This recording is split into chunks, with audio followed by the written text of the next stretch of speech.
Alright. Once again, I must say hello. It's your boy, Mighty Lee. And tonight's video is going to be about support and resistance, psychological support and resistance on weekly time frames, and weekly, daily, and lower time frames. So what we're going to do is we're going to start with regular support and resistance, right? Regular support and resistance, in its basic definition, is um, when an object meets an equal force. Yeah, when an object meets an equal force opposing it, right? So it's the same thing on the chart. Uh, Support and resistance is when price reaches a certain point and just reverses. It seems like it's a barrier, right? So most people usually draw lines. Most people usually draw lines on their chart, but support and resistance is not just a line, it's more like a zone. So this line, this price here is 1.27589, right?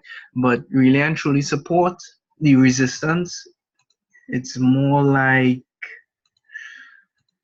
a zone. This is more of a resistance here, right?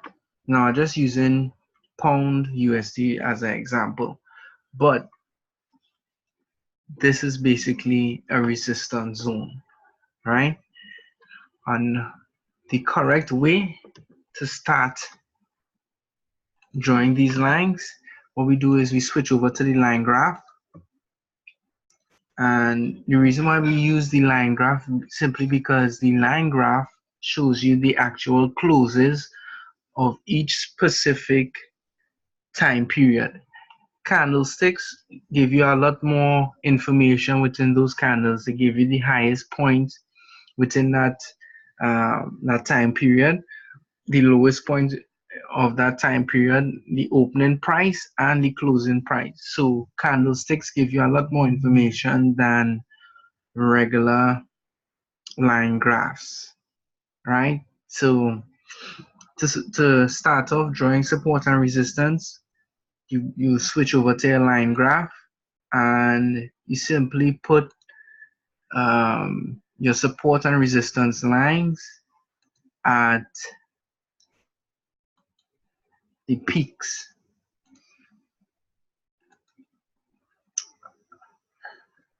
right? After you put your support and resistance on the line graph, you switch back over to the candlesticks. And this is what I do personally. I like to draw the wicks. So I like to take the body of the candle and use the entire wick as a zone for support and resistance. So just for example, real quick, this was a resistance zone, right? Price came back up through a massive wick right here, then fell, came back up to that same price zone, that same resistance zone, gave us a fake out. Now, the reason why this is a fake out, most people or most traders usually take a break and close of a resistance or a support zone as a buy or as an entry signal. So this here, price broke through this resistance level, closed, so most people entered exactly at this point, right? However, it was a fake out and eventually fell. Now price came back up to that same level and guess what? Started throwing wicks right here. Now, one thing I want y'all to understand, so to move the market, I don't want y'all to feel like market makers they're just imaginary. To move 1 pip in the market, you need to have, I think it's like 10,000 lots or something like that. So all you need to do to become a market maker is just have a very huge lump sum of cash to trade, right? So I don't want y'all to feel that um, market makers are, just a fiction of our imagination. They are very real.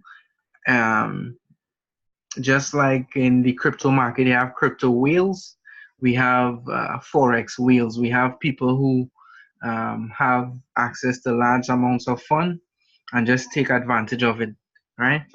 So, right, so here we have resistance. Support is exactly the same thing, just so we take a zone right here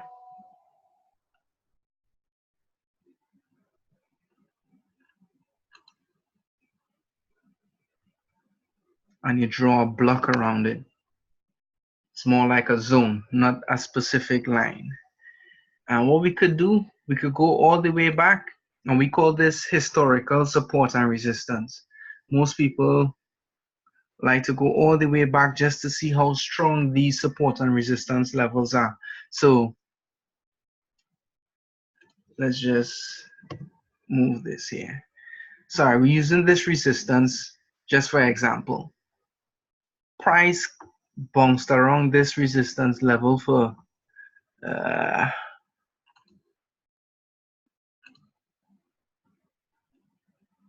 for about 25 days.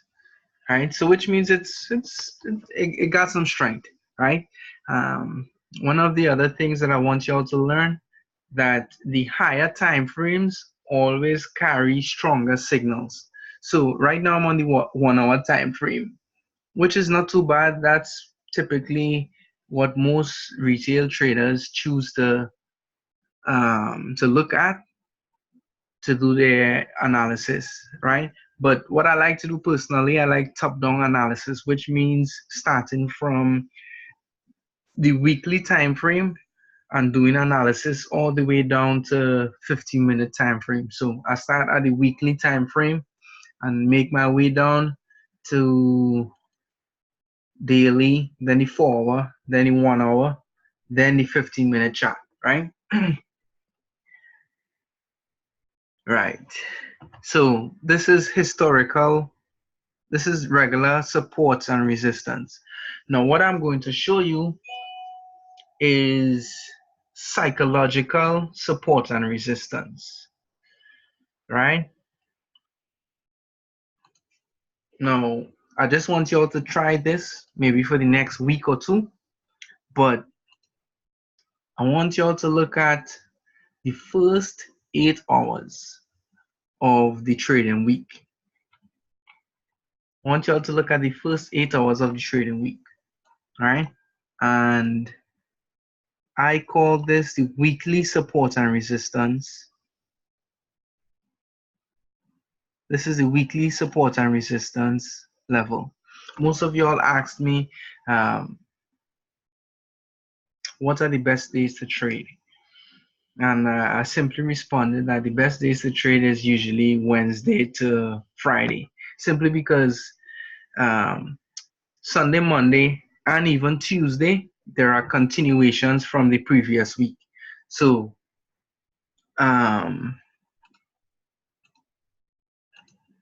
right here,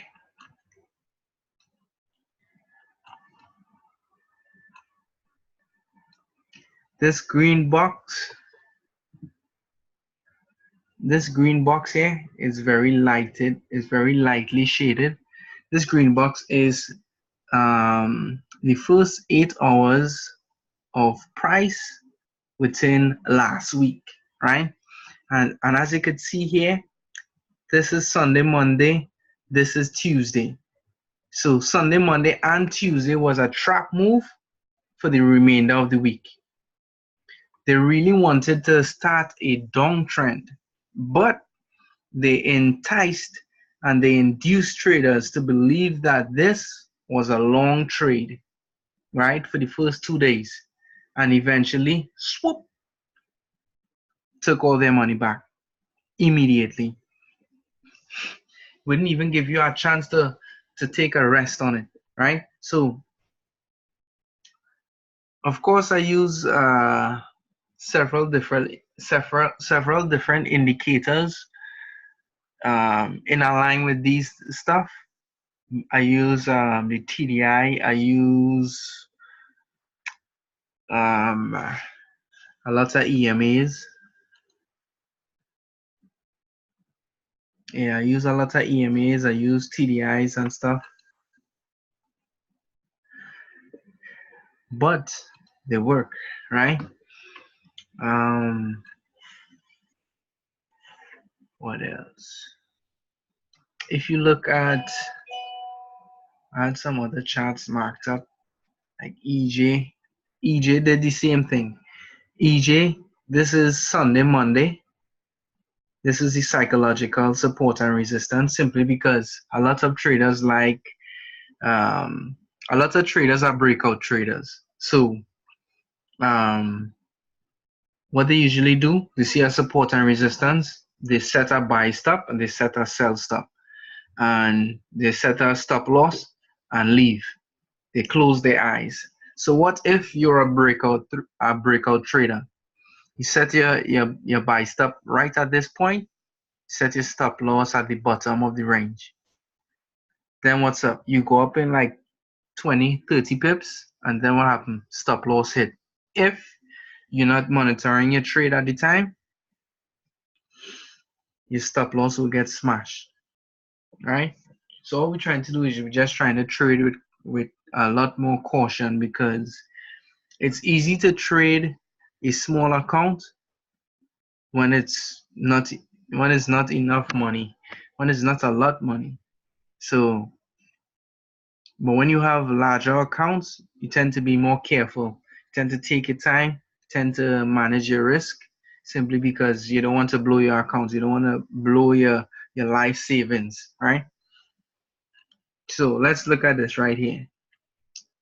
Price open and went up 30 pips. Just 30 pips. Only 30 pips. That's in 2 days. 30 pips. And then what happened? It fell 127 pips or something like that. So what I wait on, I go on the 15-minute chart, and I let these EMAs, these exponential moving averages, tell me what is the direction of the market. What is the real direction of the market? So Sunday and Monday, as you could see, this blue EMA, which is a 50 EMA, is trading above a 200 EMA, which is the white, right? This is considered an uptrend, period, point blank, right? So you have a 50, you have a 200, you have a 800 EMA, right? So price is trading above those, so it's an uptrend, right? Sunday, Monday, Tuesday, then Wednesday. Wednesday, the 50 EMA crosses the 200 EMA, which distinguishes a downtrend. So all I'm looking for at this point is short entries, right? Nothing more, nothing less, unless you're a scalper. If you're a scalper, yeah, you could enter some long positions for 10 pips and stuff, but short entries, right? So as I said before, I used the psychological support and resistance along with several different indicators to signal what is the trend and get an idea on what the weekly theme will be looking like. All right. So any